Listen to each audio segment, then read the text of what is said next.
తాకట్లో ఉన్న మీ బంగారాన్ని విడిపించి ఆ రోజు ఆన్లైన్ రేటుకి కొంటాం. Sharma gold company.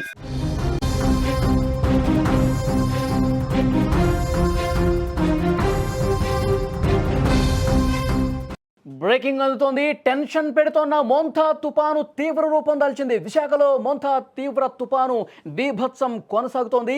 Visakha fishing harbour వద్ద రాకాసి అలలు ఎగసి పడుతున్నాయి. తీవ్ర అలజడి రేపుతో ఉన్నాయి. ఈ అలలు 10 అడుగుల ఎత్తులో ఎగసి పడుతున్నాయి. ఈ రాకాసి అలలు విశాఖ పోర్టుకు 7వ నెంబర్ ప్రమాద హెచ్చరిక జారీ చేసినటువంటి పరిస్థితుల్లో అక్కడ ఉన్న దృశ్యాలు ఒక్కసారి మీ స్క్రీన్ మీద కూడా చూడొచ్చు. ఫిషింగ్ హార్బర్ వద్ద మత్స్యకారులు తీవ్రమైన ఆందోళనలో ఉన్నారు. మోంతా తుపాను తీవ్రంగా పరిగణిస్తున్నారు మత్స్యకారులు. లంగర వేసిన బోట్లు కావచ్చు, పడవల్ని కాపాడుకునే ప్రయత్నాలు ఉన్నారు. ఎందుకంటే ఈ రాకాసి అలలని కూడా తమ బోట్లను, తమ పడవలన్నీ కూడా లాక్కుని వెళ్ళిపోతాయన్న ఒక ఆందోళన వాళ్ళలో చాలా స్పష్టంగా కనిపిస్తోంది. తాళ్లతో కట్టి, చాలా గట్టిగా గొలుసులతో కట్టి వాటిని కాపాడుకునే పరిస్థితుంది. స్క్రీన్ మీద మీరు చూస్తున్నారు. ఆ అలల తాటికి ఆ బోట్లన్నీ కూడా ఏ విధంగా అలల తాకిడికి ఏ విధంగా ఎగసిపడుతున్నాయో చాలా స్పష్టంగా విజువల్ చూస్తే మనకు అర్థమవుతుంది. అంటే ఈ తుఫాను సమీపిస్తున్నటువంటి నేపథ్యంలో ఆ ఉధృతి పెరుగుతోంది, అలల వేగం పెరుగుతోంది, అలలు ఒక్కసారిగా ఎగసి పడుతుండడంతో ఆ బోట్లన్నీ కూడా ఏ విధంగా ఊగుతున్నాయో మీరు చాలా స్పష్టంగా చూడొచ్చు. తాళ్లతో కట్టి వాళ్ళు జాగ్రత్తలు తీసుకుంటా ఉన్నారు. అయినా సరే అవన్నీ కూడా కుదుపుకు గురవుతున్నటువంటి పరిస్థితి ఉంది. తుఫాను తీరం దాకే సమయంలో గంటకి 100 నుంచి 110 కిలోమీటర్ల వేగంతో గాలులు వీచే అవకాశం ఉందని సమాచారం వస్తుంది. బోట్లు కొట్టుకుపోయే అవకాశం ఉందని వాళ్ళు ఆందోళన వ్యక్తం చేస్తూ ఉన్నారు. బోట్లన్నీ కూడా ఇప్పటికే అక్కడ అన్ని బోట్లు కూడా తాళ్లతో కట్టేశారు, పెద్ద పెద్ద గొలుసులతో కట్టేసినటువంటి పరిస్థితి. మత్స్యకారులు ఎవరు కూడా అటువైపు వెళ్ళదు. రాత్రే పూర్తిగా అక్కడ ఖాళీ చేసి వెళ్ళిపోయిన పరిస్థితి. మత్స్యకారులు ఎవరు కూడా మరొక 3 రోజుల పాటు సముద్రం వైపు రావద్దు అని చెప్పి అధికారులు స్పష్టమైనటువంటి హెచ్చరిక జారీ చేశారు. వాళ్ళు వెళ్తూనే అక్కడ పూర్తిగా తమ బోట్లను పెద్ద గొలుసులతో కట్టేశారు. అయినప్పటికీ కూడా ఆ సముద్రపు అలల తాకిడికి, బలంగా వస్తున్నటువంటి ఆ రాకాసి అలల ధాటికి ఆ బోట్లన్నీ కూడా ఏ విధంగా ఊగుతున్నాయో మనం చాలా స్పష్టంగా విజువల్ చూస్తే అర్థమవుతుంది. విశాఖలో రాత్రి నుంచి కూడా వర్షాలు పడుతోంది, భారీగా వర్షం కురుస్తుంది. విశాఖ జిల్లా మొత్తం కూడా వర్షాలు పడతా ఉన్నాయి. రోడ్లన్నీ కూడా పూర్తిగా జలమయం అవుతున్నటువంటి పరిస్థితి. గంటకు 50 కిలోమీటర్ల వేగంతో ప్రస్తుతం అయితే గాలులు వీస్తున్నాయి.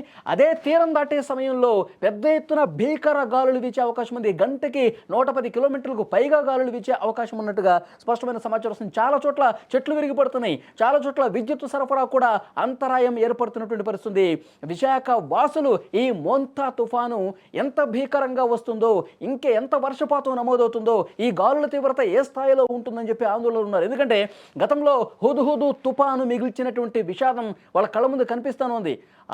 అలాంటి తుఫాను మళ్ళీ ఏమన్నా రాబోతుందా? అలాంటి రాకాసి అలలు సముద్రంలో కావచ్చు, ఈ గాలుల దాటికి మొత్తం కూడా ఆ సమయంలో గోడలు కూలిపోయినటువంటి పరిస్థితి ఉంది.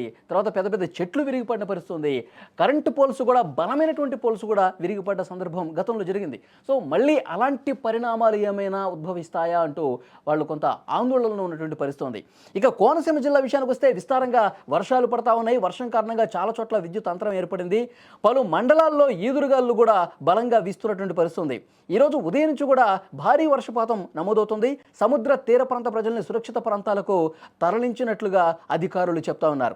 ఇక గుంటూరు విషయానికి వస్తే విస్తారంగా వర్షాలు పడుతున్నాయి. తాడేపల్లి, మంగళగిరి, దుగ్గిరాల, తెనాలి, కొల్లిపర, కాకుమాను, ప్రతిపాడు, పెదనందిపాడు, తాడికొండ, తుళ్లూరు, మేడికొండూరు మండలాల్లో ప్రజలను పునరావాస కేంద్రాలకు ఆల్రెడీ తరలించిన పరిస్థితుంది.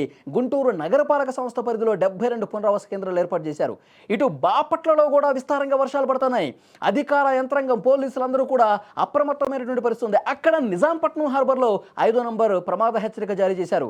ఇక పల్నాడు జిల్లాలో చిలకలూరుపేట కావచ్చు, పిడుగురాళ్ల, గురజాల ఈ ప్రాంతాల్లో కూడా బీభత్సంగా వర్షం పడుతుంది. ఇటు ప్రకాశం జిల్లా, నెల్లూరు జిల్లాల్లో కూడా ఎడతెరిపి లేకుండా వర్షాలు పడతా ఉన్నాయి. కొన్ని చోట్ల భారీ వర్షాలు కూడా నమోదవుతున్నాయి. కృష్ణపట్నం పోర్ట్లో 5వ నెంబర్ ప్రమాద హెచ్చరిక జారీ చేశారు.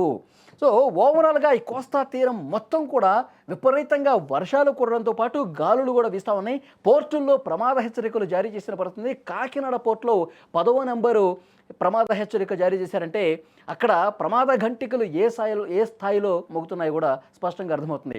ఈ సాయంత్రానికి లేదంటే కనుక రాత్రికి తీరం దాటే అవకాశం ఉంది. ఇప్పుడు తీరానికి అత్యంత సమీపంగా మోంతా తుఫాను వస్తున్న నేపథ్యంలో వర్షాలు ఇంకా పెరుగుతూ ఉన్నాయి. ఈరోజు మధ్యాహ్నం నుంచి 2 గంటలు దాటిన తర్వాత వర్షపాతం ఎక్కువగా నమోదుతుంది. గాలుల తీవ్రత ఎక్కువగా పెరుగుతుంది.